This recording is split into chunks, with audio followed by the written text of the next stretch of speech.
This is how I scramble eggs. Cast iron pan. I've put it on medium heat and it takes a while to get up there.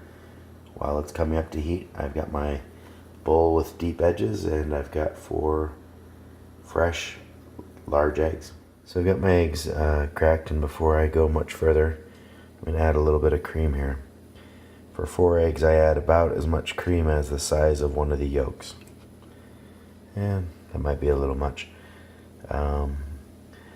But it's heavy whipping cream, and I don't know, it adds a nice richness. I've also got my butter in here. It's a pretty generous little pat of butter, and that's how I'm actually going to know when the temperature of the pan is up. So temperature is critical. I start right about when the butter is at a pretty good sizzle, meaning most of the water is cooked out of it. I like a generous pepper.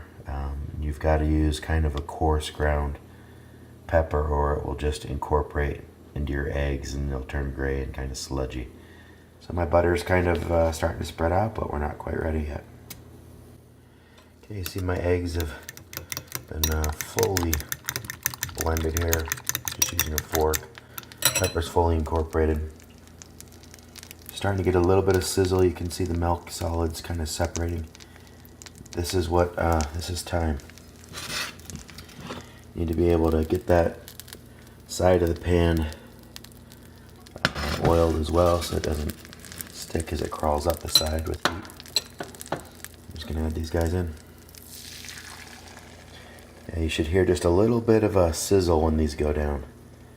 If you don't hear that, you're not hot enough, obviously. Okay, this is what we're looking for here. Starting to get some bubbling around the side, and you can see how the egg is starting to come up. We've got little cases of air pockets forming underneath it. I'm just going to take this knife and I'm going to drag that bottom layer, trying not to stir it too much. Just trying to remove the bottom layer from the heat so it doesn't get overcooked. We'll let that sit for another few seconds. See nice bubbles forming. Again, we're going to pull that layer out. I didn't do a very good job. I try to keep the egg off the side of the pan, that way I don't have to clean the pan.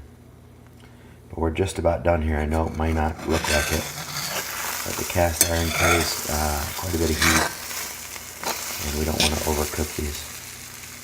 So I'm going to put this down so I can transfer it to my plate.